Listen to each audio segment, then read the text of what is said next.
السلام علیکم۔ آج میں شب معراج کے حوالے سے ایک بہت خوبصورت حدیث پہ بات کرنا چاہتی ہوں، جو کہ آج کے دور میں اس کی اینک سے اگر آپ دیکھیں تو آپ کو معاشرے کی بگڑنے کی وجہ بھی سمجھ میں آ جائے گی۔ ایک مرتبہ رسول پاک صلی اللہ علیہ وسلم بہت خوشی کے موڈ میں تھے، تو انہوں نے بی بی عائشہ سے فرمایا کہ کوئی بھی سوال زمین و آسمان میں سے اگر تم کرنا چاہتی ہو تو میرے سے کر لو۔ وہ کچھ دیر سوچتی نہیں، پھر کہنے لگیں کہ یا رسول اللہ میں کل پوچھ لوں؟ مسکرا پڑے، کہنے لگے ضرور۔ اگلے دن بی بی عائشہ نے اپنے والد محترم سے پوچھا کہ اب اس طرح مجھے سوال کی آپشن ہے، مجھے بتائیں۔ تو انہوں نے کہا کہ آپ یا رسول اللہ سے پوچھئے گا کہ جب وہ شب معراج پر گئے تھے تو اللہ تعالیٰ نے ان سے کیا بہت خوبصورت کوئی بات کی تھی۔ ویسے تو اللہ کی ساری باتیں خوبصورت ہیں، لیکن کوئی ایک خوبصورت بات بتا دیں۔ جب اگلے دن رسول پاک تشریف لائے بی بی عائشہ کے پاس تو انہوں نے یہی سوال ان کے آگے رکھ دیا۔ آپ مسکرا پڑے اور کہنے لگے کہ یہ ضرور تمہارے والد نے تمہیں بتایا ہوگا، تمہارے ذہن میں یہ سوال نہیں آ سکتا، لیکن میں تمہیں اس کا جواب دیتا ہوں۔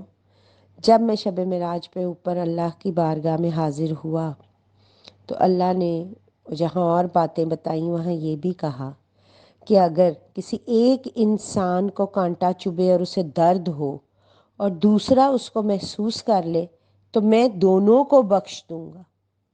سبحان اللہ۔ اس سے دو باتیں بڑی کلیئر ہو جاتی ہیں۔ ایک تو یہ کہ ہمیں دوسروں کا درد محسوس کرنا ہے۔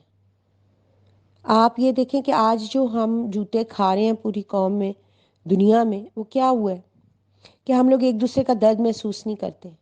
اگر ہم فراڈ کر رہے ہیں، اگر ہم زنا کر رہے ہیں، اگر ہم قتل کر رہے ہیں، اگر ہم یہ چیزوں میں مکس اپ کر رہے ہیں دوسری چیزیں، کوئی خالص چیز ہمیں ملتی نہیں ہے کھانے کو، تو یہ سب کیا ہے؟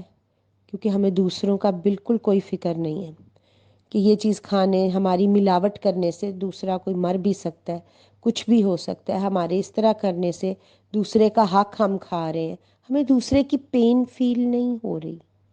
اسی لیے ہم آج اخلاقی گراوٹ کا شکار ہیں۔ اور دوسرا سبق ہمیں کیا ملتا ہے کہ اگر ہمیں کوئی بیماری ہے، کوئی تکلیف ہے، تو اس کو ہمارے گناہ جھڑنے کا سبب سمجھیں، اللہ کی رحمت سمجھ کے، اور توبہ کی طرف جائیں اور اپنی بیماری کو، اپنے بخار کو برا بھلا مت کہیں۔ یہ آپ کے گناہ صاف کر رہا ہے، ہمارے گناہ صاف کر رہا ہے۔ یہ دو باتیں ہمارے ذہن میں اس حدیث سے آتی ہیں، اور اللہ تعالی ہمیں زیادہ سے زیادہ اچھائی کرنے کی توفیق عطا فرمائے۔ تو اس کے لیے سورہ رحمان کی تلاوت سنیں قاری عبدالباسط کی آواز میں بغیر ترجمے کے، اور انشاءاللہ تعالی ہمارے دل صاف ہوں گے ہر قسم کی نیگیٹیوٹی سے۔ نفرت، غصہ، حسد، کینہ، بغض، غرور، یہ سب گند صاف ہوگا سورہ رحمان کی تلاوت سننے سے۔ اللہ حافظ۔